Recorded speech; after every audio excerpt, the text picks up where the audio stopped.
Well, the wait is over. It's only been 60 plus years, Mark, but the Pro Bowl is finally donezo as far as we know it in terms of how they're going to schedule things. I was very excited about the news. It's been a long time coming. It just wasn't what it was when they founded it back in 1951. But now the Pro Bowl is going to consist of skills challenges and flag football. What say you?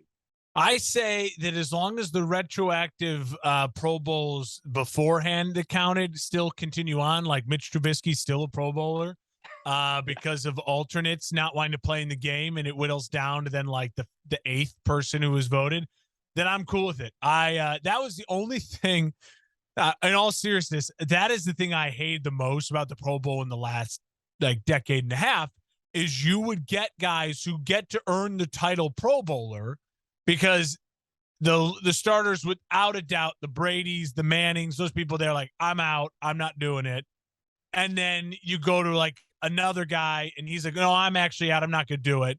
And all of a sudden, you have people like Mitch Trubisky playing in a Pro Bowl, and they get the title of like on his resume it says Pro Bowler, where it's like, well, no, Yeah. you actually didn't earn the vote, you didn't earn the original spot. So if this course corrects back to guys can be invited for skill challenges, but not actually be a Pro Bowler, then I'm 100% in on this. Like 100% in. And play a flag football game. It doesn't have to be the guys who made the Pro Bowl. Just play a flag football game of people who want to do it. I like to get back to the honor of, hey, if you're a Pro Bowler, it's like making an all pro. Like it has real weight to it. Yes, it's a fan vote thing. That's part of it, so it's always going to be a little skewed. But I do like the getting it back to a little bit more of that seriousness of no, it's an honor if you make a Pro Bowl.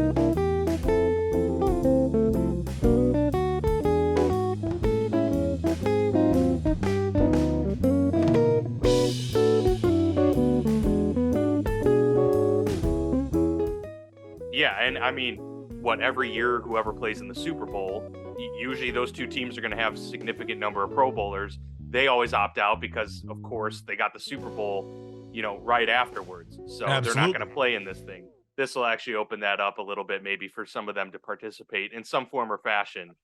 So I think that's pretty cool. Also, what I thought about with the flag football, I don't know if this is how they're going to do it, but you can actually see like offensive linemen or defensive players Yeah. actually running routes and catching passes, right? Like I'd love to see TJ Watt running a route and catching a pass and trying to throw it around. And blowing out his ACL. Yeah, that'd be sweet. Dear God, please no, no. We have enough issues over there in Pittsburgh right now. But I will say, yeah, that it's a welcome sight. It's been a long time coming. And they've been showing clips back to like '04, when Peyton Manning and Big Ben were Those were slinging great. it. Those are awesome. The ratings are going to skyrocket, especially for this year because of just curiosity. But I think it's going to be so much better for the ratings in general too. Also, Peyton Manning's production company, Omaha Productions, which just Yep. did that video with Eli, they are the ones who are hired, I think, with the NFL and ESPN to like come up with what it's going to look like, how it's all going to be put together in the broadcast for it. So, and Peyton himself's going to be heavily involved. So I think it's good entertainment. That was something I loved as a kid, watching Cordell Stewart versus you know what I mean, Phil Rivers throwing bombs, you know what I mean, and like Oh yeah. just and then it went away by like '08, '09. That was gone for like a decade. Then they brought it back a couple of years ago, and it's kind of getting back to its old form. I think that's fun. I think having these guys just having a fun weekend in Vegas, just watch a bunch of weird competitions like that. I had my cousin actually comment. I was talking about this on Facebook, and he had a great comment. They need to do stuff where footballers compete in regular things too, like wide receivers doing a great British baking off. You know what I mean? Like you have Yes. to bake a cake, you have an hour. Offensive linemen doing something like a knitting challenge. They all have to sit down and like knit a mitten. You know what I mean? Like just doing something random like that could be really funny. I don't know if that's the core of your Pro Bowl activities, but if they did offshoot stuff like that, be really hilarious. Defensive linemen obviously doing like a pie eating contest would be amazing. I would love to see tight end challenge. Who could carry the most groceries all in Yeah, there one you trip. go. Grocery bags for the tight ends. That'd be great. That'd be good stuff. looking forward to it for sure. There should be a lot of interesting, things that they can bring into it with Peyton Manning at the helm. I am confident that it will Oh be a yeah. well-run production and presentation for sure. So we had a good lord. I feel like I say this every week. A crazy week of football yet again. Just so many unexpected things happening. We have the only winless team being the Las Vegas Raiders with that high-powered offense after the acquisition of Devontae Adams, The who Raiders. is not even a top 3 leading receiver on his team right now. He might not even be top 4 leading receiver Don't remind at me this he's on my point. fantasy team. Yeah, no kidding. No, it's pretty rough there in Vegas for sure.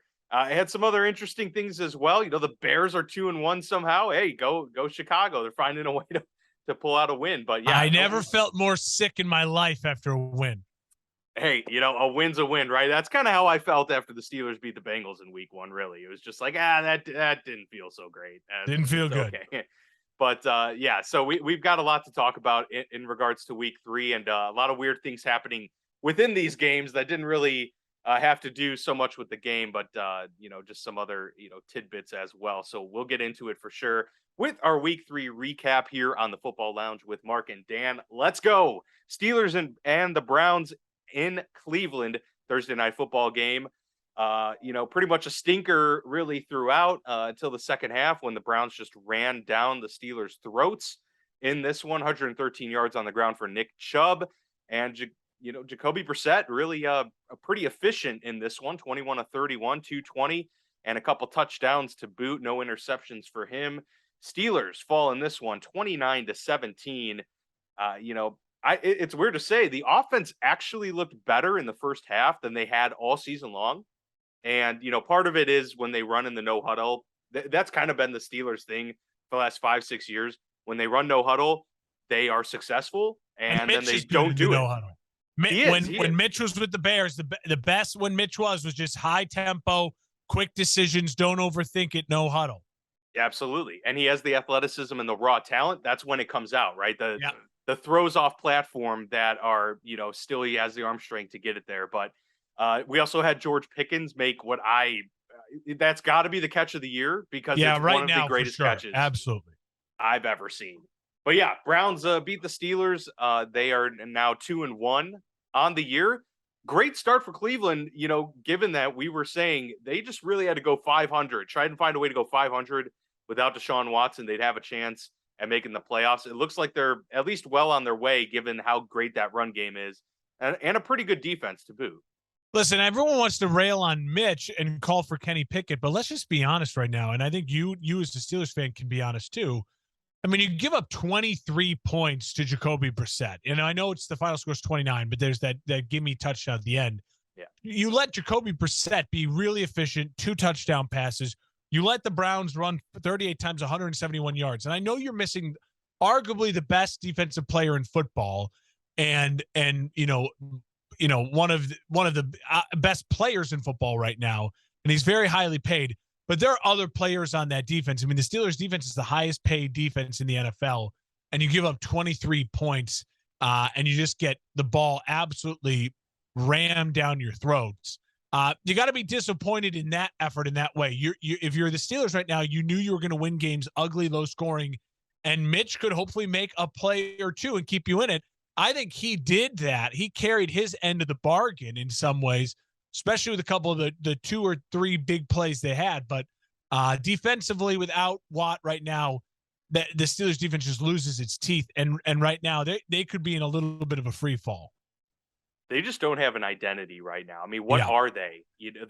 They ran the ball a little bit more effectively. Honestly, the offensive line has truthfully played a lot better than I anticipated coming into the year. But yeah, they just don't have an identity around them, and that's going to be a big issue moving forward. I think they'll find a rhythm, but it's put up or shut up time. I mean, you can't get into a rhythm when you're 1-5. You got to get some wins in the process. I made the case on my Saturday show that the Steelers will be 2-6 out of their bye, and Kenny Pickett will start at home against New Orleans. I think that is the roadmap for Kenny Pickett. They're home against the Jets. They should win next week. Then you're at Bills, home against Bucks, at Dolphins, at Eagles. That could easily be 0-4 no matter who's starting for the Steelers. That looks like a really tough stretch of schedule right now.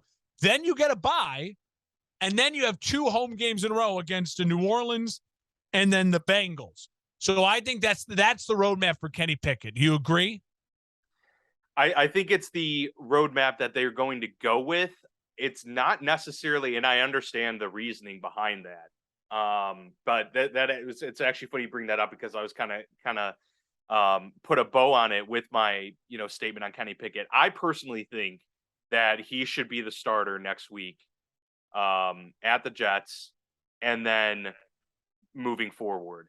And the reason I say that is I'm not doing it in some sort of like emotionally reactionary way. I honestly feel that this just makes more sense for the team in general, because what he brings to the table that Mitch doesn't is anticipation at the line of scrimmage. Kenny kind of showed this in the preseason, that he was able to make reads really quickly.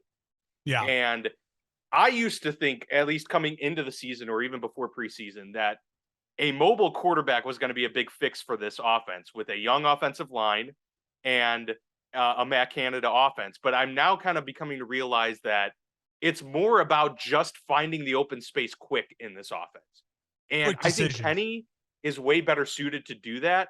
And so I'd rather just find out what he's got. Now, if Mitch was Jimmy Garoppolo, I'd say, no, you ride with Jimmy because he's this much better than Kenny.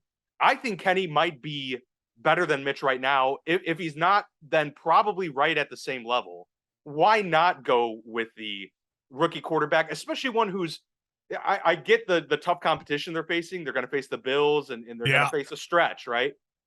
He's a 5th-year senior. Has played a lot of football.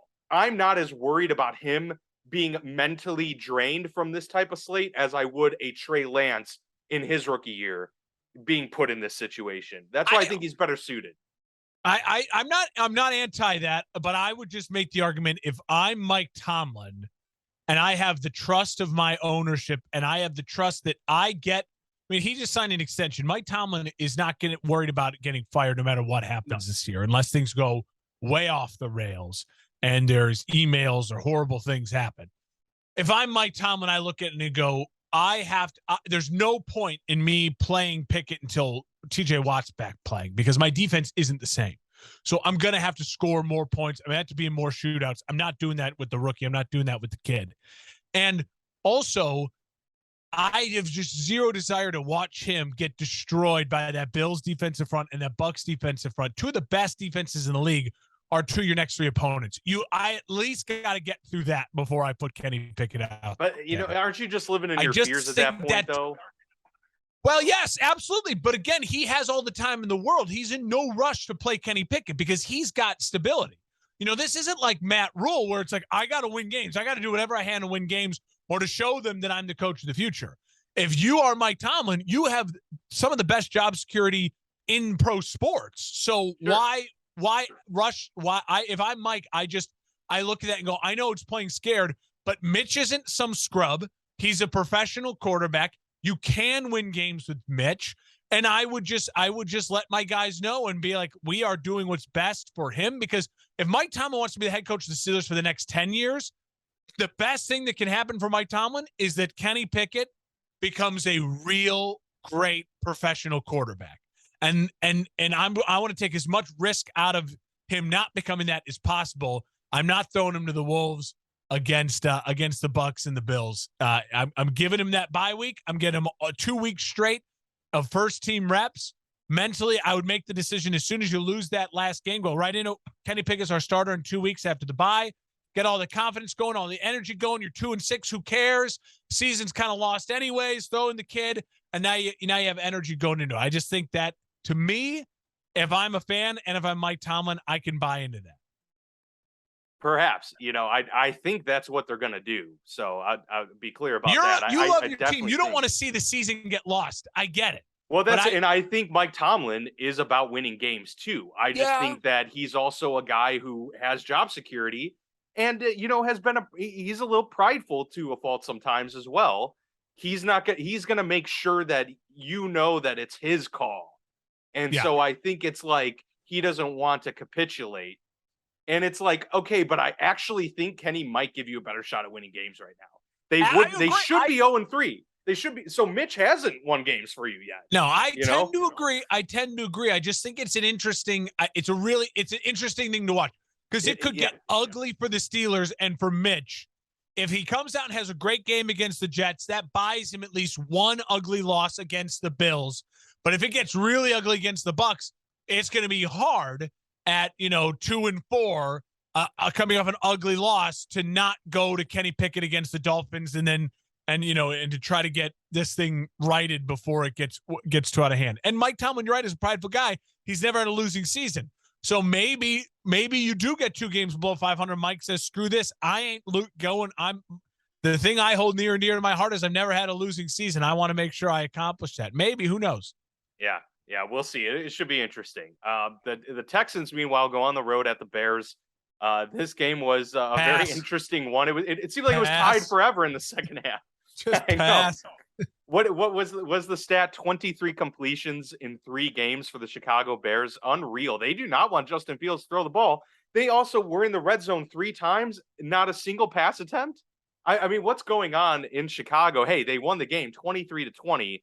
They broke the tie finally at the end with Cairo Santos, but my goodness, it was very interesting. Khalil Herbert, though, they've got a guy there. Do you actually think that he might overtake that starting job? Well, there was rumors he would. Montgomery's a better back, and I think Montgomery is a better. He's a 17 game back. He's a guy you want to start. Herbert is a great complement to Montgomery.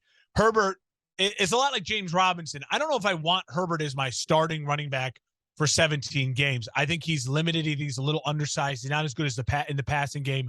And he's a great runner for some of the design runs in this Getsy Shanahan coaching tree offense, where you saw that big pitch sweep run out where he got like 40 yards on that.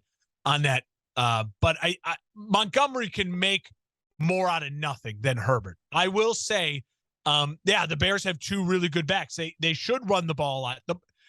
Here's the biggest issue. I mean, maybe they don't want to throw the ball because Justin Fields, both those interceptions he had were horrific decisions and horrific throws in non-bad weather. Horrific decisions and horrific actual technical throws. I mean, they were horrible balls.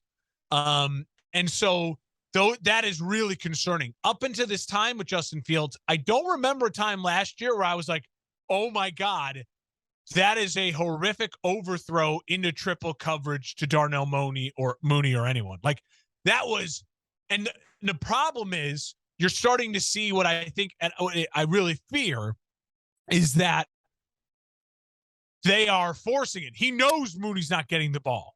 That was a force to Mooney, and it was a bad throw. And he knows Kmet wasn't getting the ball, and he knows the media is talking about it. And Getsy's talking so now it's getting in the kid's head. So it's that to me it's a nightmare scenario for the Bears. Now that being said, winning does help. I mean, winning that game certainly cures a little bit of the temperature in the room. But I mean, as well as I do, ESPN 1000, 670 to score. They're going to be relentless on the kid all week. And you know what? When you see Trevor Lawrence taking these huge leap forwards, and you see Josh Allen year 2, Joe Burrow year 2, Justin Herbert year 2, making these jumps, its pressure is on, and I'm holding my breath that when you get Jones Jr., the 3rd rounder they took, who's the slot explosive play kid out of Tennessee, that his role in this offense will really help open things up a bit. He is designed to be your Deebo Samuel for this offense. And I really feel like that will help. That's kind of the last thing I'm holding my breath for. But otherwise, Justin, they've got to find a way to trust him and I'd rather lose games seeing him throw the ball 30 times and really try to run this offense than win games him only throwing it 12 times and you just run the ball 40 times for 200 yards. I'm sorry. That's just not where we're at right now. Now, that also being said, I don't want the kid to get killed because him getting injured then you're like the Jets and the Niners right now, and maybe the Patriots with the Mac Jones injury, where you're like, well, I don't know what to think of my quarterback because he's injured. So it's a fine line the Bears are walking right now. And like I said, do you think the way I'm talking about it, they lost 20-0? They won the game. Roquan Smith had a hell of a game. The Bears defense stepped up in big ways. I think they're 12-0 or 12-1 when Eddie Jackson has an interception in a game. They feed off of turnovers and that secondary, young secondary. Vildor had a big blown coverage early and came back late. All that being said, Dan, I think I mean time is of a priority for this Bears team. You cannot overreact week by week. It's only been 3 weeks. You don't have your full set of weapons, and your set of weapons is not elite by any means. But they've got to find a way to build into this offense, and maybe with Montgomery being out, it'll become more of that. Of like, hey, let's try to build an offense around Justin Fields. The stuff that really drives me crazy is the end of the first half. I mean, Eberflus should be absolutely ashamed. That's the type of stuff you need to push your young quarterback. You have 3 timeouts. You have a minute and a half. You need. You can't. And I get it. These guys want to win games, and winning is the most important thing. It's football, but you also have to show yourself and your fans, and you have to show to your organization, is this the guy or not? You got to give him chances in that, minute and a half offense with the ball at the end of the half, try to put up a field goal or a touchdown or make an explosive play. I mean, look at Jalen Hurts. They are letting this kid just throw the ball over the field. And if you're sitting here telling me that you don't think Justin Fields is just as talented as Jalen Hurts, I don't believe it. I believe he is just as talented as Jalen Hurts. And you watch Jalen Hurts throwing bombs to Devontae Smith, and you watch Justin Fields in a conservative offense that doesn't. It's not Matt Nagy's offense anymore, and you can see it's not Matt Nagy's offense. But the Luke Getsy offense, I don't see the deep shots. I don't see the wide open guys. I don't see it like I see the San Francisco offense or what you saw with Green Bay last year. So I don't know what is happening right now in Chicago offensively to why it is so conservative. People aren't open. Maybe it is just a talent issue, but it's only 3 weeks in. The Bears are 2-1. They have an easy schedule coming on up. Got to see things open up here a little bit more, and knock on wood, Montgomery, it's not too serious. Yeah, Giants, Vikings, and Commanders on the horizon here. So I think we could easily see them going 2-1 in that stretch, and 4-2, not looking too bad, over a quarter way through the season. So we'll see if they can kind of keep things rolling. I agree. They need to definitely let it loose a little bit with their young quarterback and let him make mistakes. That's part of the process. end of that first half, Dan, I mean, that's embarrassing. That's horrific football. Yeah. The one thing in football is never to leave stuff on the field. If you have, that's why I've always said, okay, if you got 10 seconds, all right, I get it, kneel it out, whatever. But minute 45 seconds or more, like you got to be in the mindset that we can drive down and get points here at the end of the half, at the end of the game. Regardless, it's just how horrific. The aforementioned Raiders, who are now 0-3 on the road at the Titans, a pretty uneventful game until the end when the Raiders, mounted this comeback here and almost won, but they do not. They're not able to convert late in the 2-point conversion after Derek Carr rallies them to pull within 2 points. So they lose 24-22 against the Titans. Tennessee really needed that win. That was like both teams needed that win really bad. Tennessee more so because the Colts, as we'll mention coming up here, were able to get a huge win themselves. So Tennessee, pulls out the victory. Derek Carr returned to form in this game. Derek Carr looked good, but Vegas still kind of looks disjointed. I'm curious what their identity is as well. Yeah.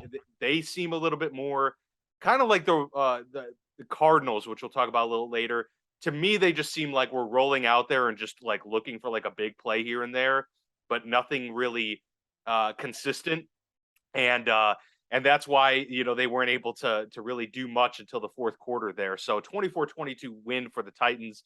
Should be an interesting race in the AFC South. Meanwhile, the West, the Raiders are already on the outside looking in. I mean, you can't start 0-3 and expect to make the playoffs. They got to rattle off now a win streak. Otherwise, it's pretty much dead in the water at this point. If I want to focus on the Titans to start. And if you're a Titans fan, obviously this feels good. You're at home. I think what you realize now, if you're a Titans fan, and I think it's an okay thing to realize, there is a level of teams in the AFC that right now you're just not competitive with. But it's still early in the season, and it doesn't mean you can't put yourself in a position to still make the playoffs, win your division even, and feel good about your team. I mean, anytime no one picked the Titans to win the Super Bowl preseason. And I think there was talk about the Raiders as a dark horse, but even then, very, very little people.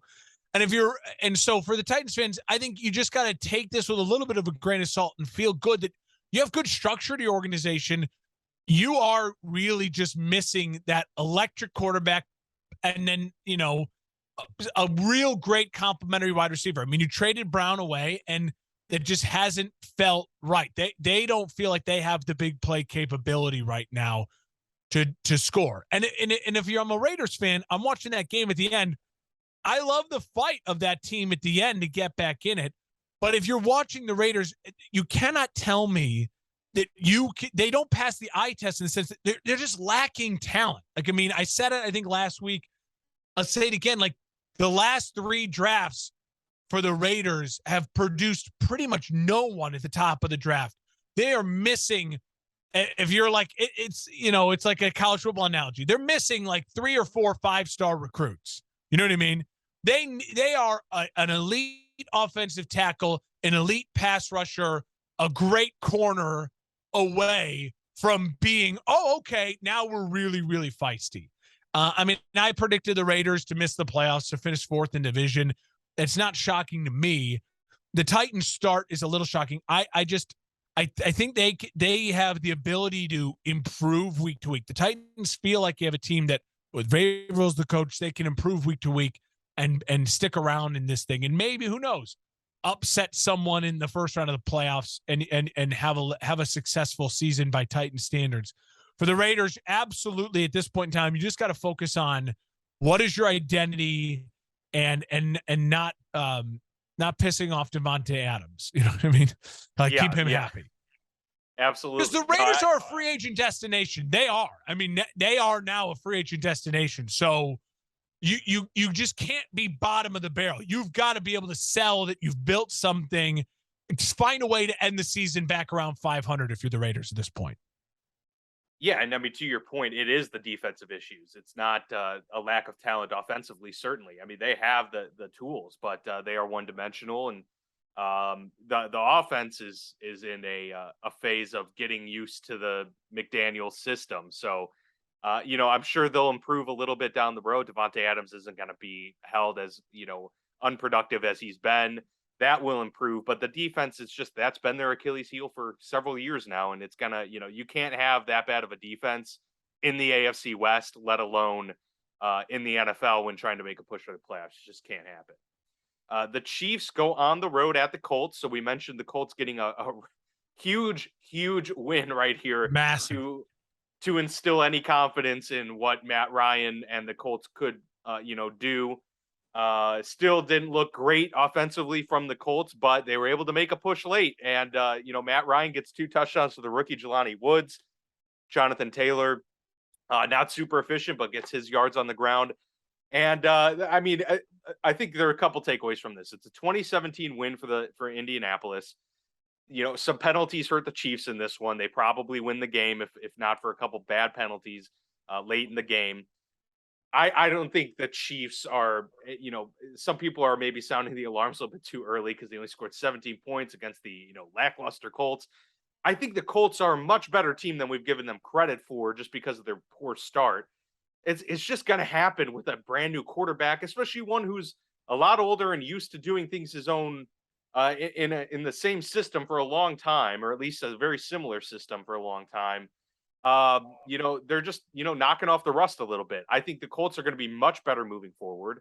That defense is pretty good, especially without Shaq Leonard. So that was an encouraging performance from the Colts. And look, I mean, yeah, the Chiefs just on the road, they put up a little bit of a dud, but they still looked okay in this game. I mean, they were able to move the ball offensively, just weren't able to, capitalize at the end in the red zone. So I'm not taking too much away from the Chiefs, and I'm not giving too much to the Colts, although I will say it was a great win for them.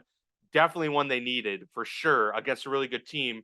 This can hopefully be the momentum boost that the Colts are looking for early in the season, because the AFC South is for the taking. But as we'll see later as well, the Jacksonville Jaguars are no slouch. You're going to have a little bit more stiff competition in this division than we've seen in recent years. So it's helpful for them to get the win, especially when the Titans were able to get a close win as well. Well, listen, the Colts blew two great opportunities to start 2-0. And the Colts had the schedule in front of them to start 2-1 and be like, hey, we lost the Chiefs, whatever, not a big deal. They've gone backwards. They've done it the wrong way. So if you're a Colts fan, you've got to find yourself now. You got to be you feel good. Matty Ice does what Matty Ice does. I think that was he's now tied. I think was it Brett Favre or someone else? He's now 6 all time in NFL, like fourth quarter comebacks. Like Matty Ice did what Matty Ice did. Struggled with his career in Atlanta with bad defenses, having just come back and put up a last minute touchdown to win. I don't want to sound fifth all time. Not there bad, you go. And so for the Colts, you've just now got to convince yourself that, hey, go back to your schedule, look at the games you circled as wins before the year. Can you get those back? And then one of the other losses, like you had as the Chiefs, was probably lost. Now you just got to find a way to be like, all right, we got to win one of those. So, the Colts, it's a long season. I would be feeling, if I'm buying stock, obviously, if I'm a fan, like I feel better right now as a Colts fan at 1-2 than the Chargers should feel at 1-2. Absolutely. You know what I mean? Because they are just an injury mess, as you'll see. The Colts obviously get Pittman back. They can get healthy. And, they have Jonathan Taylor. So they have an identity. And if Matt Ryan can help you win a couple of these games a year, that's huge. Now, absolutely agree. The Chiefs should have won this game. The Chiefs, though, this was a little concerning. The Buffalo loss to Miami is the other one you're looking at. You're like, oh, I still think the Chiefs and Buffalo are the two best teams probably in football, definitely in the AFC. I think the Eagles are putting up a fight about best team in football right now. But I will say I have a little bit more concern about the Chiefs in the sense that this is the type of loss where you only score 3 points in the second half if you're Patrick Mahomes and that offense. That's got to be a little, at least like a lump in the throat if you're a Chiefs fan, because you always knew that no matter what, you had Tyreek Hill in your back pocket, split, little screen, and he's gone, and you're back in the game. There's quick 7 points.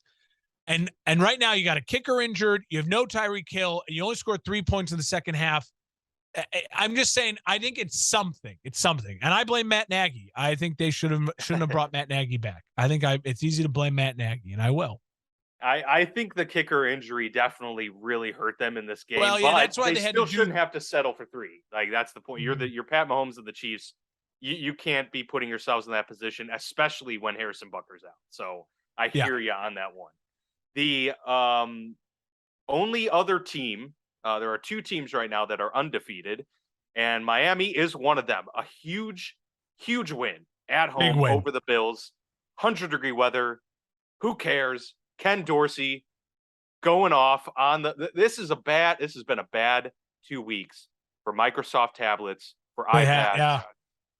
Ken Dorsey, offensive coordinator for the Bills, absolutely destroying whatever it was, the iPad or whatever, in the booth at the end of this game. Bills had the chance to win it there, at least get themselves in position to kick a field goal late because of the onside kick. But the Dolphins hang on for a 2-point win, 21-19, and Tua looked good. We'll kind of talk about that because there's now an investigation being called for about how they put people back into the game. I mean, he got rocked. That's clearly a concussion. They can say it's a back injury. Dude was out. So obviously a concussion. Fell down unassisted a couple times there, getting up from the hip. But nonetheless, very convincing win for Miami. Going toe-to-toe, Mike McDaniel has beaten Bill Belichick, John Harbaugh and Sean McDermott to start his career as a head coach. That is some good company. 2 division wins as they now sit atop the AFC East. Look, I'm not going to say that we're going to crown the Dolphins right away, but don't you think, Mark, that, man, we need to start talking about, damn, Miami's for real. You buried the lead. They punted a ball into a guy's butt. Yeah. I did. They literally punted the ball into their own player's butt, and they got a safety, and they still won the game. I mean, that is resiliency. That is. Oh yeah, it wasn't an onside kick. What am I? Yeah, it was the. That was special. I mean, they literally the punter punted, and it's not like the guy got backed into him. The punter aggressive punted a ball into right another man's butt. It was wild. I mean, it was wild. I will say, listen, I had the Dolphins in the playoffs. So I still don't think they'll win their division. I still think it's September football. I still think that all of those things come into play. So I don't want to overreact. I still feel the same about the Dolphins as I did about the Dolphins a month ago when we were making our predictions. Their schedule, now, granted, they have a chance now to be better than I thought because their schedule is now going to get easy. Like, they went through the tough part of their schedule. I had them at 1-2 through this, and then they read off a bunch of wins. If you look at their schedule, Dan, maybe you can pull it up. I mean, it gets real open, real easy. So Miami has a real opportunity now to but still don't mean that means they're a better team than I thought they were. They found ways to win a couple games. The Ravens lost that game. The Bills, 100-degree weather down in Miami. Listen, Super Bowls, the road to a Super Bowl is going to be played in 10-degree weather in northern cities. And so good luck to Miami in those opportunities. But I will say, Mike McDaniel right now is the darling of the NFL. He's got his guys buying in. Tua is really fitting in. He's playing. He is like the best version of Jimmy Garoppolo for this offense right now. They have the amount of weapons. Waddle has stepped up. Hill has been incredible. Offensive line has played well. And for the Buffalo Bills, I'm not panicking except for the fact that Josh Allen should never throw the ball 63 fucking times.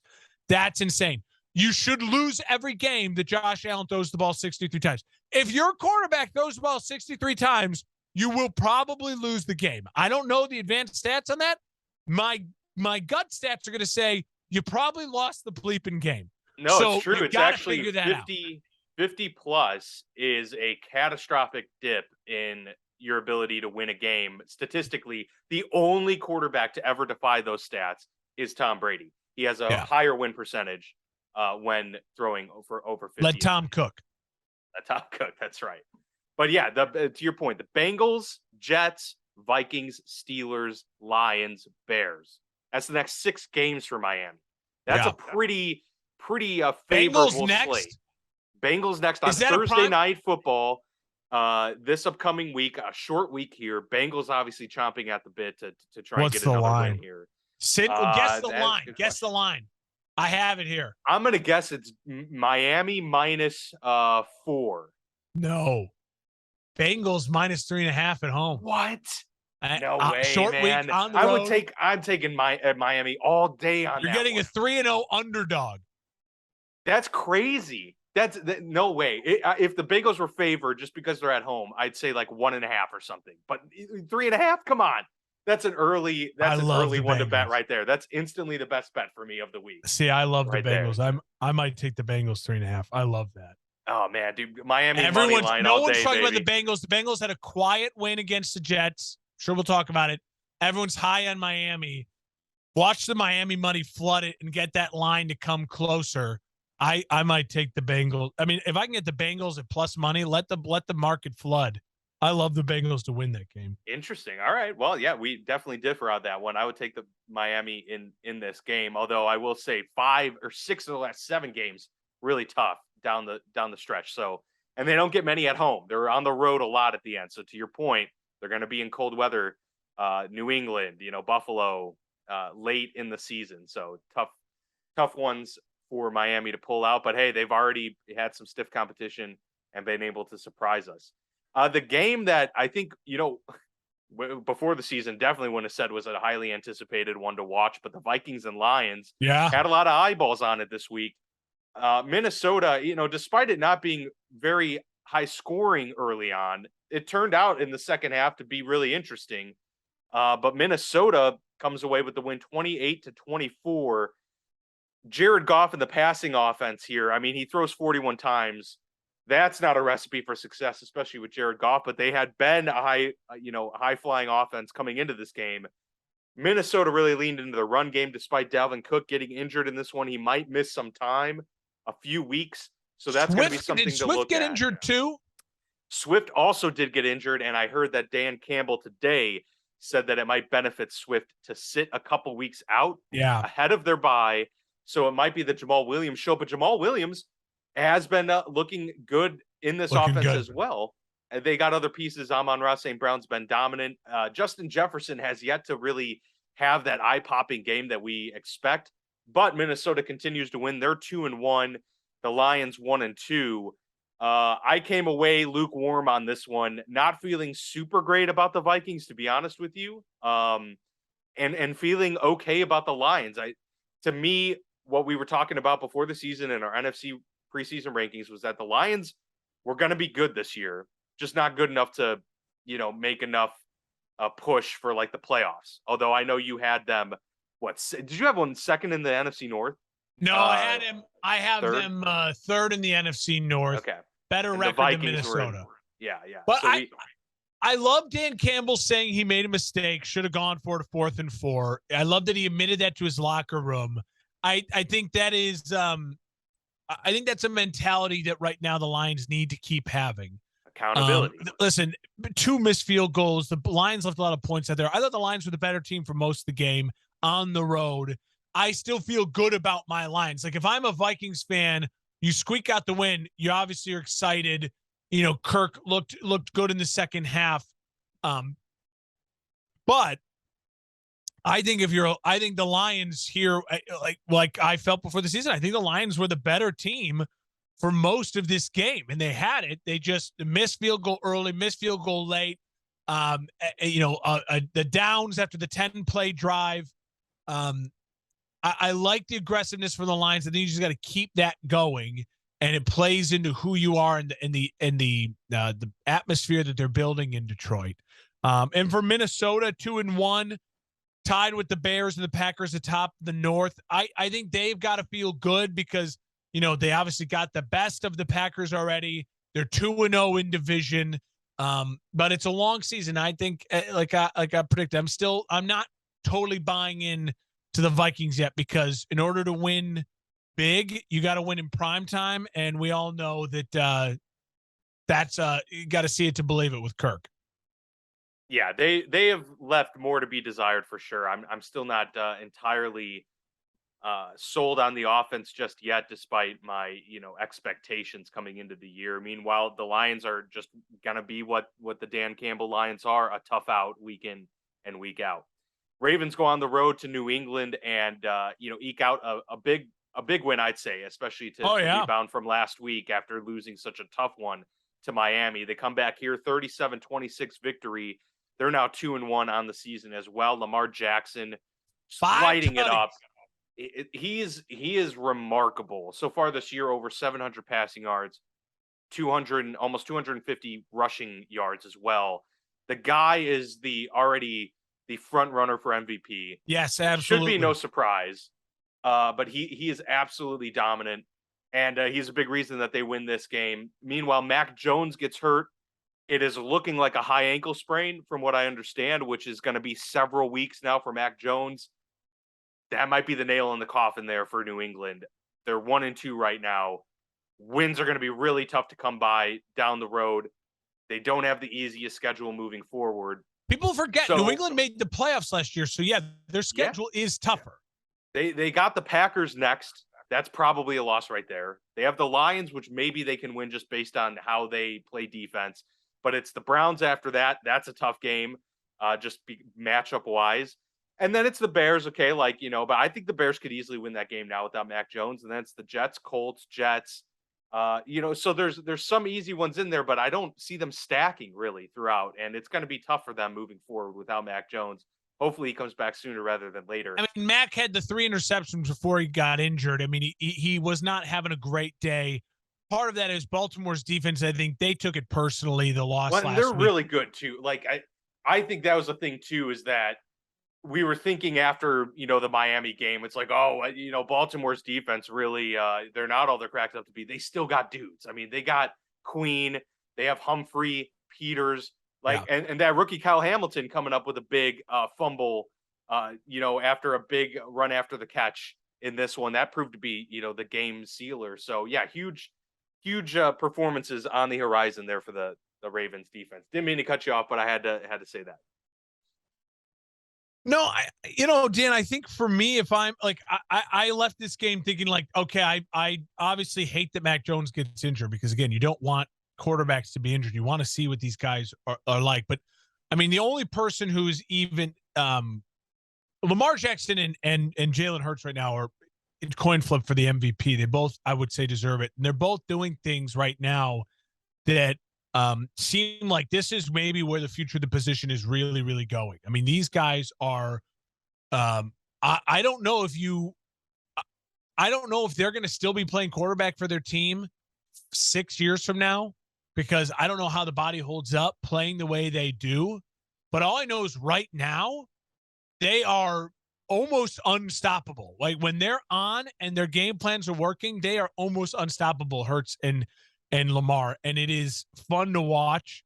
It's exciting football.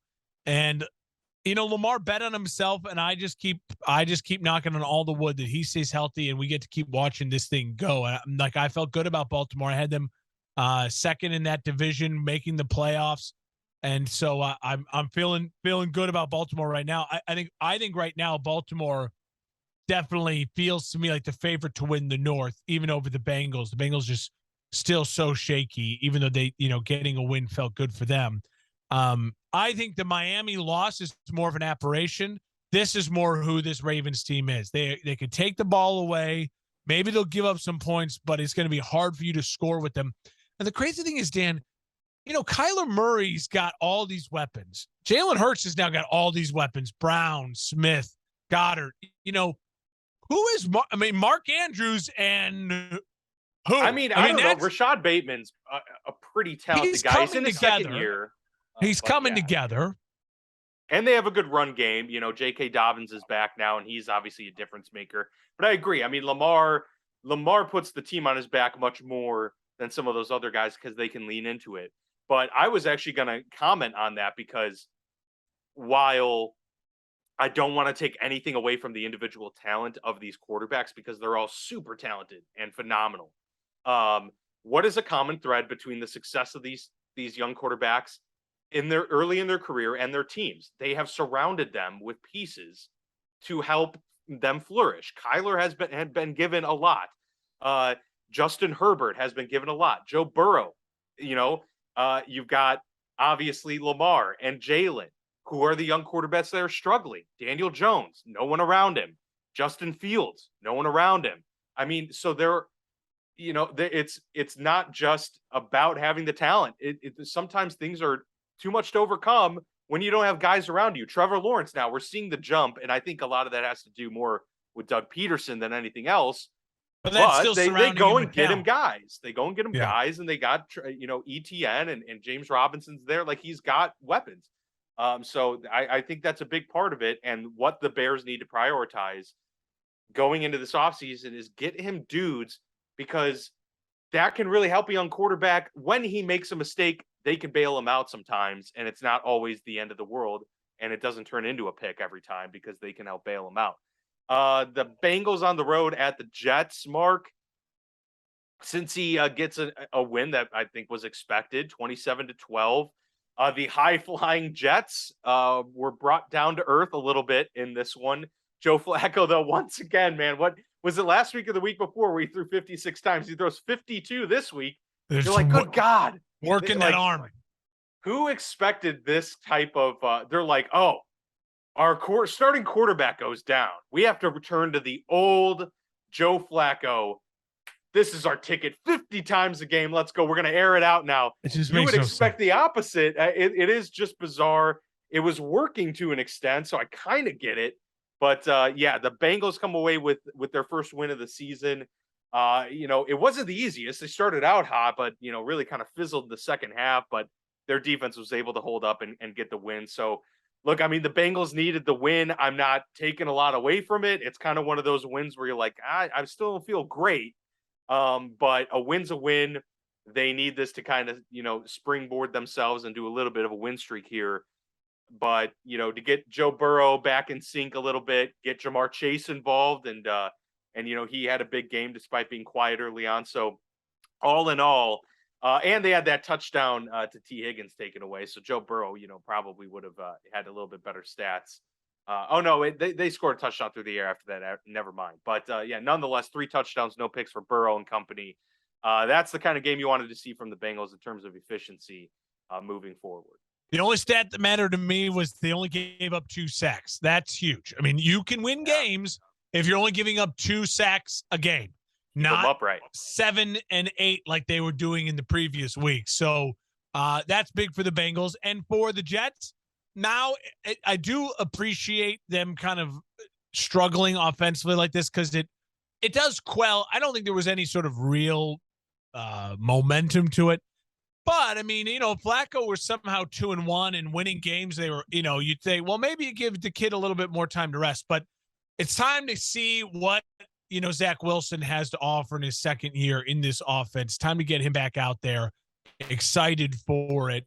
And I know Joe Flacco's arm is ready to go back to the bench. That clipboard is looking good for Joe Flacco's arm.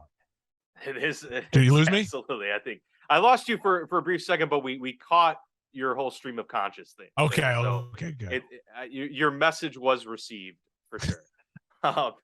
So we'll move on because, I kind of agree with everything you said, and there's not a whole lot to take away from that game. The Eagles on the road at the Commanders absolutely drax the Washington Commanders in this one after Carson Wentz and company were putting up a lot of points through the scoreboard. They were left scoreless until late in the fourth quarter, finally get on the scoreboard. But the Eagles win very convincingly in this one, 24-8. They're 3-0 on the season. Commanders 1-2. And Jalen Hurts just absolutely dominating. I don't remember him being this great on the ground in college. I know he was an efficient runner, but it never seemed like that was something that was going to translate super well at the NFL game. He is way faster than I gave him credit for in college. And he just dominant. 340 yards through the air, 3 touchdowns, and really in control all throughout this game. You mentioned all the weapons he has. He's able to spread it out to A.J. Brown. Devontae Smith, 169 yards receiving in this one and a touchdown. Meanwhile, Jalen Hurts adding 20 yards on the ground as well in this one. Just a total team win for Philly. They are looking great. I know you and I both had them winning the division. I had them as the 4 seed. I may have sold them short. They might be, I don't know if I'm going to give them the 1 seed just yet. There's a lot of football left to be played, but I think they could seriously be in that, consideration. They're on track. The 1-2 seed. Absolutely on track. I mean, he's been so impressive. You got to remember Jalen Hurts back in college. I mean, one of the reasons why they switched to Tua is because he got hurt, and then Tua came in and looked great in that championship game, and it was throwing the ball. And they're like, oh, my God, he can throw the ball. Jalen Hurts struggled throwing the ball. Hurts went to Oklahoma. Hurts finds himself in that position to win a Heisman, work on his mechanics, and I mean, he's just exploded since then. He's really become a better passer of the football. I mean, he averaged 9.7 yards an attempt and a completion. I mean, Carson Wentz 4.9. And Carson Wentz throws the ball 43 times, 211 yards. I mean, he's so wild. He's so manic. I'm so sick of watching Carson Wentz. I can't imagine what it's like to be a Washington Commanders fan right now, because it's got to begin to start feel like this could be a long season. Because it's at times he's so wild, chaotic, and he turns into sacks, and he just can be so inaccurate. And then you see the moments where you see all the talent in the world and you're like, the guy just drives you insane. Hurts is special. Philly's got something special cooking. They've surrounded him with a ton of talent. And I'm just excited. I want to watch more Philadelphia Eagles football. Like, they are a fun watch and they're a great team right now. Totally agree. They are awesome. They're clicking on all cylinders, and that defensive front is fierce. Nine sacks that Philly defense. Of Carson Wentz, who threw over 40 times in this game. Not the recipe for success there for Carson Wentz and company in Washington. Panthers, to me, Mark, this is one thing where I will take a lot away from a game. I think this was a massive win for Carolina. A divisional game against the Saints, and the Saints, who had a defense that is pretty solid, and a quarterback, for all you want to say about Jameis Winston and this offense and everything, a team that had much more stability offensively than the Panthers have had. The Panthers in control this entire game, 13-0 going into the fourth quarter. They give up, 2 touchdowns in the fourth, but hang on to a 22-14 win. This was we need to turn things around right now type of game. And it was a win that the Panthers desperately needed, that Matt Rule desperately needed. I'm not saying that this win has now given me faith that this team is great and they're going to win a bunch of games, but it was a defining game of the season for this team that could be, all right, you won this game, a divisional game, Saints are hard out. Are you going to be able to actually do something with this now? Get that team a little bit of confidence. I thought it was impressive for this team to both score points early offensively, and then the defense to help bail the team out and come up with some big stops in this one as well. So what were your takeaways overall from this one? By the way, Laviska Shenault with like a huge 50-yard plus play. That was a lot for Baker. Baker needed that because he under 200 yards passing. They only threw the ball. He was, less than 50% completion percentage. He wasn't sharp. But to me, the biggest takeaway was Christian McCaffrey, 25 carries, 108 yards, with only as long of being 18. That goes to show you he's back to where he was that rookie year, where it's like, no, this kid loves to run between the tackles. And, he only caught 2 balls. It wasn't like he just did all his work on little, basically being Julian Edelman out there, which a lot of people just wanted him to turn into just become Julian Edelman and just go to the slot. So that's huge. If they can keep riding that, that's good. Agreed. I mean, these are 2 teams, again, that I didn't think much going into the year. I think they're going to be about the same. It's got to feel good, though, if you're a Panthers fan, to win a divisional game, to feel like you maybe have the seed is still very hot. Things aren't great in Carolina, but this is like, on that hot day, you don't really need a Coca-Cola, but you get a Coke and you're like, I know I shouldn't. The sugar is going to eventually, this is going to hurt long term. I think a lot of Panthers fans should be focusing on that number 1 overall pick. But in the short term, you're like, you know what? That made me feel better for a little bit. For sure. Yeah. I mean, it soothed the ego a little bit. And look, I mean, they're fighting for their jobs over there in Carolina. Saints are in real trouble too. I mean, Jameis Winston's injured and he's throwing the ball 41 times. They have a bunch of weapons. Olave had a big breakout game for him, 140 something yards. They're not utilizing Kamara, which is bizarre to me. I mean, it is. He's the best player on that team. You can tell that Sean Payton is no longer there. Like when you watch them, it just doesn't look at all as controlled or focused or organized. They got to put it together. Again, I give them a little bit of a break. New coaching staff. Jameis is injured, but the Saints were a lot of dark horse to make the playoffs, and right now it just doesn't look like they're living up to those dark horse expectations. Yeah, uphill battle for New Orleans for sure. The Jaguars go on the road to very tough matchup at the LA Chargers and destroy the Chargers. No other way to put it. They beat them by 4 touchdowns, 38-10. Trevor Lawrence, kind of the breakout game of his career, if you will, beat the Colts the final week of the season last year. That was a big defining win for him. But this one, huge to beat, and albeit an ailing Chargers team, the NFL gods just don't want the Chargers to ever be healthy, in NFL season. And it's brutal. It really sucks for them. Joey Bosa gets hurt in this game. Justin Herbert dealing with the rib fractures. You've got, Now Rashawn Slater, who is going to be out for the season, the stud second-year left tackle, he's done. Really brutal loss for Torn them. pec, Torn pec or it was bicep actually. bicep for Slater. Bicep. So that's going to be tough. Obviously, you can't. That's difficult for any position, but for sure for a left tackle that needs to extend all the time, that's brutal. Yeah, but the Chargers just no offensive momentum in this game. Had a couple big plays which were to be expected from Justin Herbert. He looked all right, I thought, overall with the rib injury and everything. But I mean, man, Trevor Lawrence just carved up this defense. I really think you're starting to see the Doug Peterson influence on this offense. You're starting to see Trevor really going through his progressions more and not relying solely on his talent. He's actually making some high level reads and throws, and he looked great in this game. There's no other way to put it. I really thought that this was the coming out party for T Law, and the arrows pointing up for Jacksonville. I don't know if they're going to be a team that can realistically push for a playoff position this year. I don't know that yet, but everything's telling me that this team has all the talent in the world. I think it's going to be more on, can their defense be able to hold teams like the Chargers to 10 points more often than not? Something tells me no.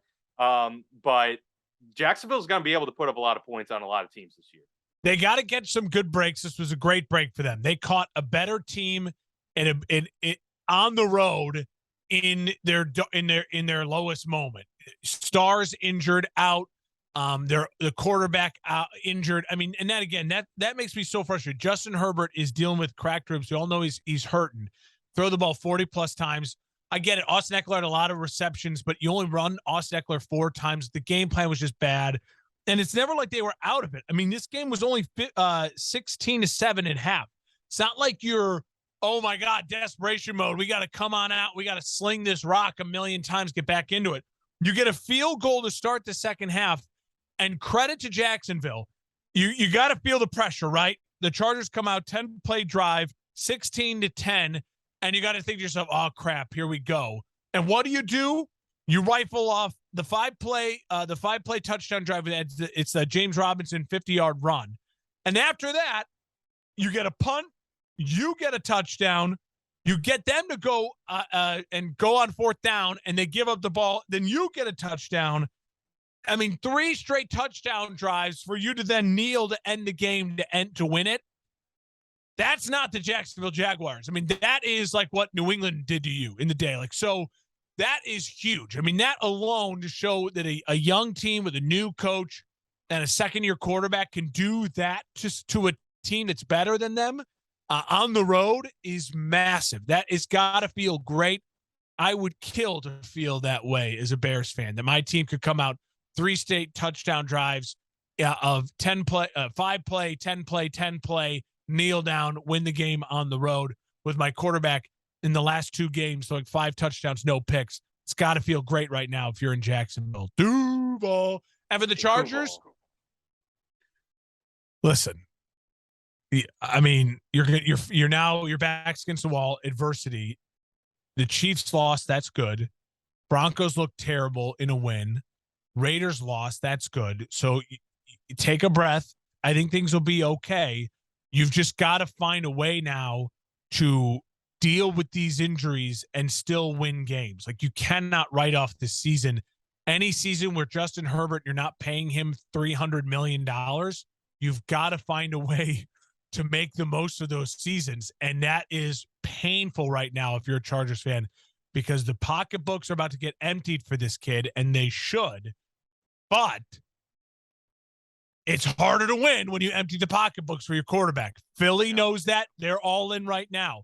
I mean, look at some of these teams. You know, it's big right now. It's big. Somehow it doesn't affect the Rams ever, though. They're the one team that can somehow just pay $1 million every 5 seconds and be okay with it. But yeah, the Chargers have the Texans, the Broncos, the Seahawks, the Falcons in 4 of their next 5 games. Those are all more than winnable, probably games they should win. And, they're in Cleveland. That should be a win too, obviously. But you're talking about Myles Garrett going up against a backup left tackle. That's going to be really tough. They're going to have a better game plan than they had this past week if they want to win that one on the road. But the Chargers, certainly brighter days ahead for them. They still very much with a fight in this division.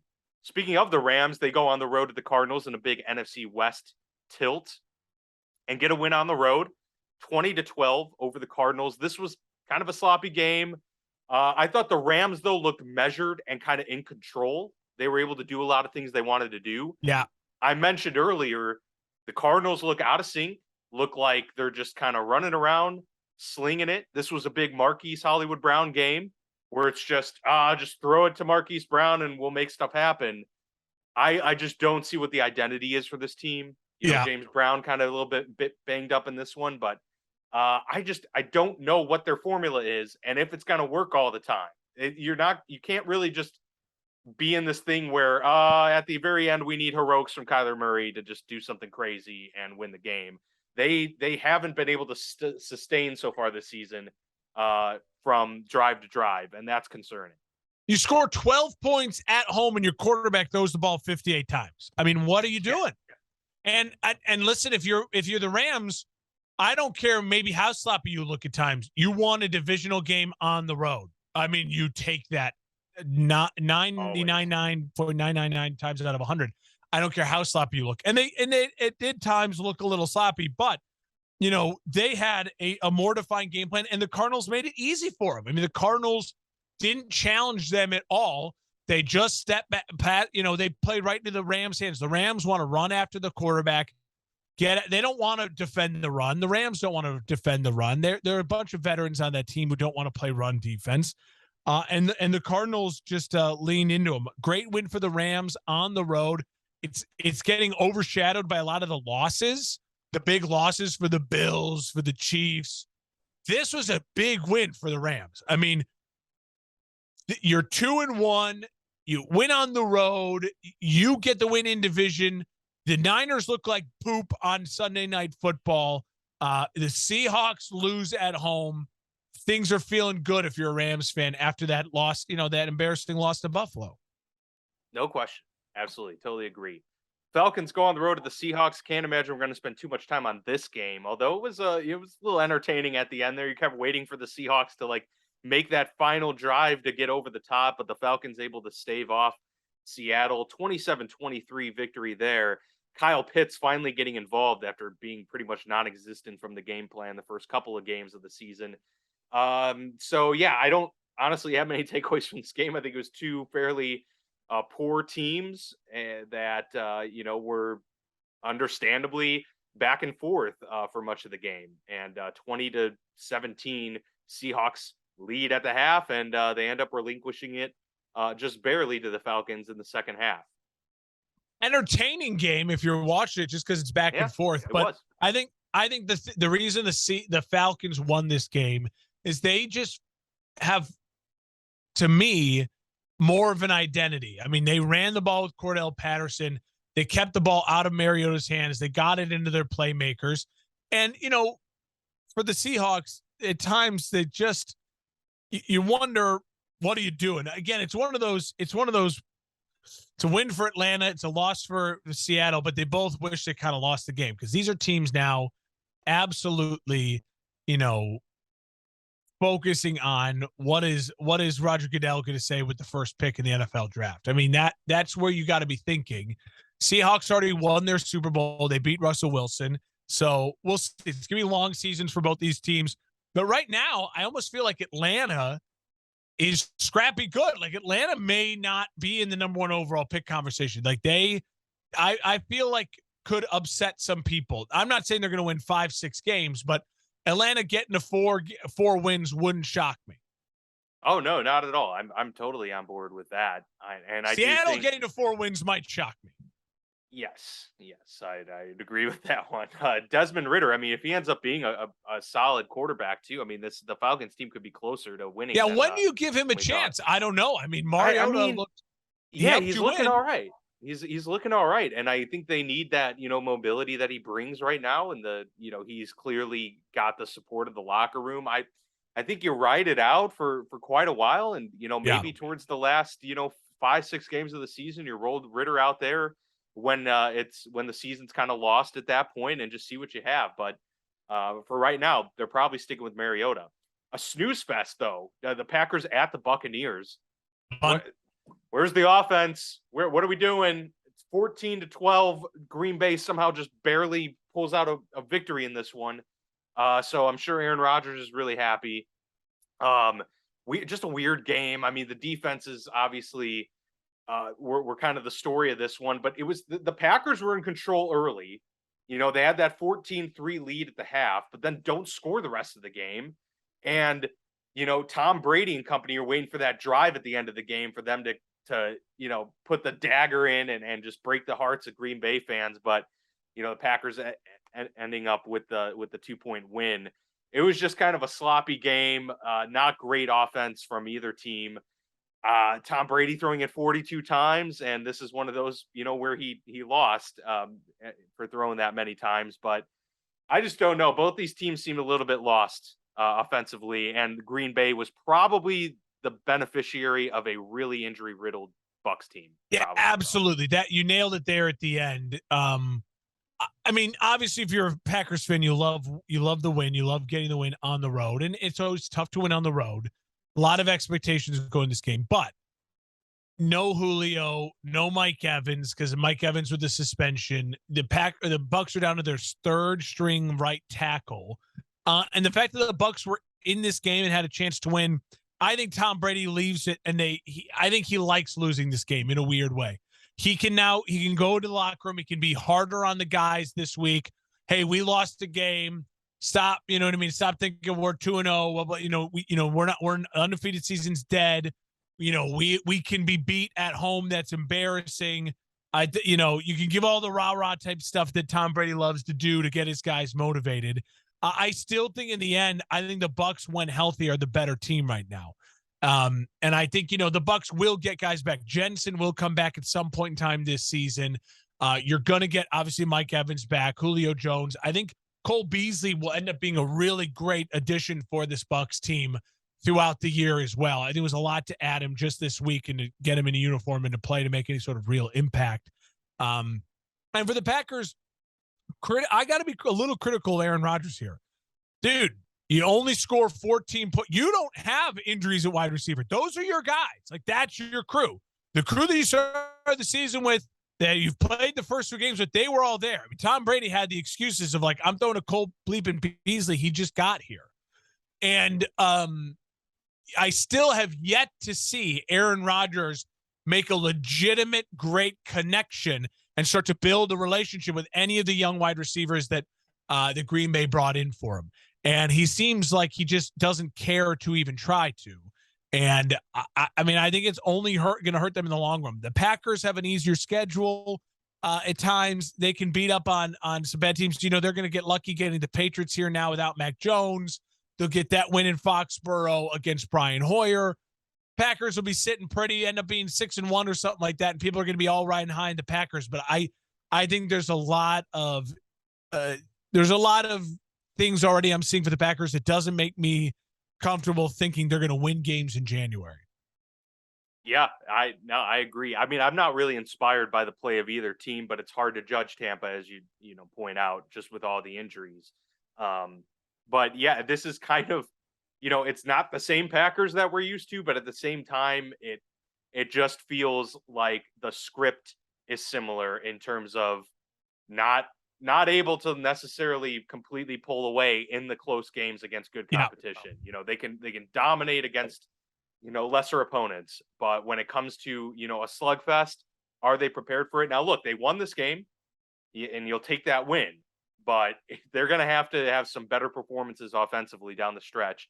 Can't go an entire half getting shut out and expect to win most games. Finally, Sunday Night Football, 49ers at the Broncos. Broncos win 11-10 in the Punt Bowl. Just a ridiculously boring game.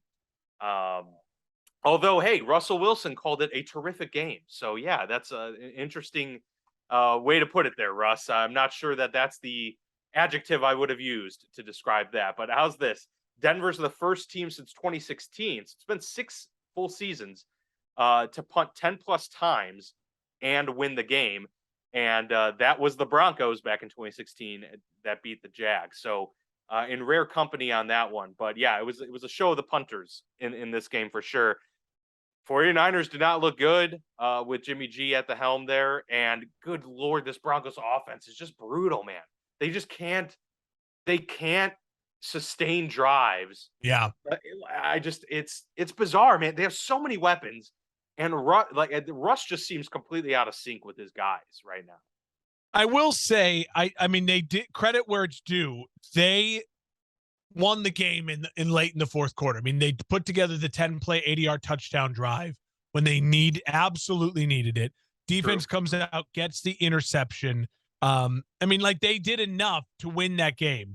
And so I get, they have to get credit for that. I think that Denver is the one team that I picked to make the playoffs right now that I feel really shaky about them actually being able to do it. I really think there's something to Russell Wilson just being a guy that maybe divides a locker room. I mean, it does not seem at all like the Denver teammates and the Denver kind of fan base is really buying this corny shtick that he's selling.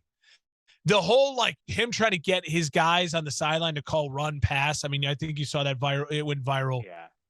I mean, these are grown men. I mean, that, and if he was doing that in Seattle, we didn't know about it. I mean, there's a reason why guys won't necessarily, like, maybe fight for you or play for you or can check out.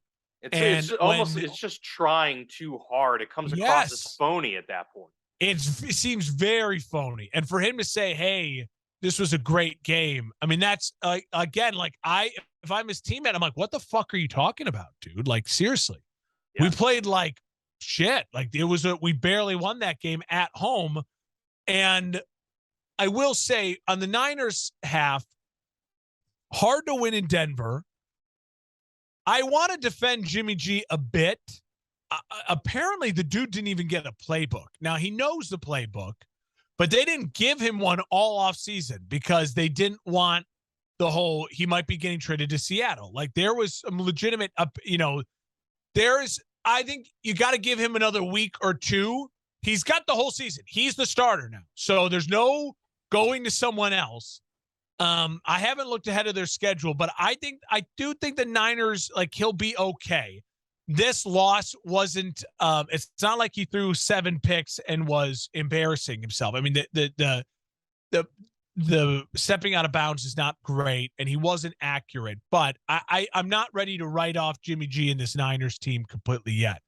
Really boring game, sloppy game. I heard a stat somewhere, it was on PMT, about part of my take. They were talking about how 30 of the last 40 primetime games have hit the under. Like, they're just these guys in primetime. A lot of these recent primetime games have just not been good. And this is another great example of just an absolute dud. The crazy thing, Dan, remember how many times the Broncos are on primetime? We get a lot more of watching Russ cook in primetime the rest of this year. I'm going to try to find it right now. Broncos, they're at a 3:25 start next week. Then they're Thursday night football on the 6th, Monday night football on the 17th of October, and then they're Sunday in England. So in October, 3 of their 4 games are primetime standalone games. So we get a lot of Denver over the next couple weeks. And for a team that looks unorganized and slightly just talk about, like, no sense of direction. Where's my true north? No compass. It could get brutal for Denver. I really do think it could. And Nathaniel Hackett going out and hiring an assistant to help him make game management decisions. I get the sentiment. I think it's it's always a good thing to be able to admit when you're wrong and be able to fix mistakes sooner rather than later. I wanted but to at the same time, it's like, dude, you're the head coach, and you really, in 3 games in, need to hire someone to help you with managing games. That's kind of the whole point of a head coach. So look, hopefully it works, but that's also something that gives you pause. Like, man, maybe you are in over your head early on. But look, I mean, I'm happy he's at least addressing something that's a clear problem rather than burying his head in the sand. So I don't know how I feel about it. It's a little weird though. But and at the same time, Jimmy Garoppolo bails out Dan Orlovsky after all of these years as being the quarterback to run out of his own end zone. Although Dan Orlovsky did it in a little bit more theatrical method, Jimmy G now is the most recent quarterback to safety his own team. But Well, it was yeah, but much more Orlovsky's understandable. screwed because he's like Mark Sanchez. When the punt hit the butt, everyone goes back to Sanchez.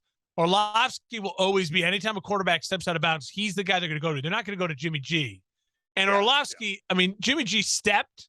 Orlovsky literally ran out the back of the end zone. Exactly. It was a good few seconds of not realizing it. So yeah, no, a little more understandable on Jimmy G's part. Monday Night Football. What do you think? Well, Daniel Jones is 0-8 on Monday Night Football, or in primetime games, I should say. So that's a little rough. I'll give the Giants the win though in this one. They're at home against Cooper Rush. I think that first game of Cooper Rush, inspiring football has worn off already. And while I think the Cowboys have a better roster, I think Dable's just got his guys playing well. I think they're at home, and that's gonna help play into this thing. And I see Saquon Barkley being a big factor in this game. Whereas I mean, it's Cooper Rush. Like, I don't know how much I would rather have Daniel Jones than Cooper Rush as my quarterback. And so while he's 0-8, I'll take the better quarterback and the better running game right now over a slightly better defense. Well, probably not slightly, much better defense in Dallas. It's somewhat of a wash. I'm not thinking it's a blowout, but I'll take the Giants in this one. Yeah, They're man. favored by one, by the way. It is a weird. I don't know how to feel necessarily. I think I'm going to take the Giants as well. I just feel crazy because I had the Giants 0-3, like, to start the year. I was looking back on it, looking at all these games, and now they're going to be 3-0. To now feel like they're going to be 3-0, it's kind of crazy. Yeah. But I do think there's a lot of context to their start, and I don't. I mean, I just love seeing the Cowboys lose too. So there's just something fun in that. I don't think that Cooper Rush is going to have a great game. I think there is that, hey, you can have one game coming out there at home. This is on the road, prime time. I don't know how much I'm actually going to watch because it's going to be, I have a feeling it's just going to be a little ugly, low scoring, prime times. Take the under. Run fest. There'll be a lot of handing the ball off. But I think if you're the Giants, for a chance to go and put the Cowboys to 1-2, to get to 3-0, to stay in step with the Eagles, I mean, it's massive. It's massive. But again, I don't know if you're a Giants fan, you want that because I feel like that Daniel Jones is not your future. So, but maybe the Giants are going to be that team who says, we're not going to go draft a guy. We're going to trade or get in the free agent market for a guy. You know what I mean? Like, I just don't know. Like that, it feels hard if I'm a Giants fan winning these games and being this good, but also things have been so bad for you. You got to build a winning culture. Dable certainly looks like he's doing that. So it's a fascinating dynamic. I'll take the Giants too, and we'll see how many more weeks till Dak gets back. Another 1 or 2. Yeah, probably sooner rather than later. I'd say probably 2 weeks though, and they desperately need it. And so I need about 40 points from Cooper Rush that I have him starting in a super flex league because Trey Lance got hurt, and everyone has 3 quarterbacks in that league. So I had to go and pick the bottom of the barrel of the starting quarterback. So yeah, 40 points from him. I think I can get that done. Maybe. Yeah. Good luck. That'd be sweet if he did. Jerry Jones wants that to happen. He said he wants a QB competition. He wants the controversy. Jerry Jones, just, man, that guy loves talking to the media for sure. Crazy report that just came down. Hopefully it's not serious. And the only report that I'm seeing is from Underdog NFL. So, take it with a grain of salt. They're reporting that Myles Garrett was involved in a car crash after practice today and was transported to the hospital with non-life-threatening injuries. Obviously, that could cover a wide range of factors. So, wow, that'll be something certainly to monitor if this report is true. I'm looking. I just went to Twitter. Minutes ago. They're the only ones I'm seeing that are talking about it. So I don't know, where they got it from. Cameron Justice, a WEWS reporter for News 5 Cleveland, tweets out, Okay. Myles Garrett was in a single car crash after practice day. He and a passenger suffered non-life-threatening injuries. Transported to hospital. She replied to her own tweet. The car went off the side of the road and flipped several times. Ooh. And then he does say he sustained minor injuries. Yeah. I mean, he's probably all right, but he might miss a game or something. What if he got a concussion from it, or who knows? I mean, a lot of things can happen in a car. Well, crash. and My goodness. single car crash, him and another person in it. You'd like to make sure you know what. I mean, there could be charges. I mean, you never know what went into why and who was driving. Yes, how fast, all that other stuff. That's going to be a storyline to keep an eye out for over the next day or two. Yeah, for sure. We'll keep an eye on that. But that will do it for us here on the Football Lounge. We'll be back, next week with a Week 4 recap. But until then, have a great week, everyone.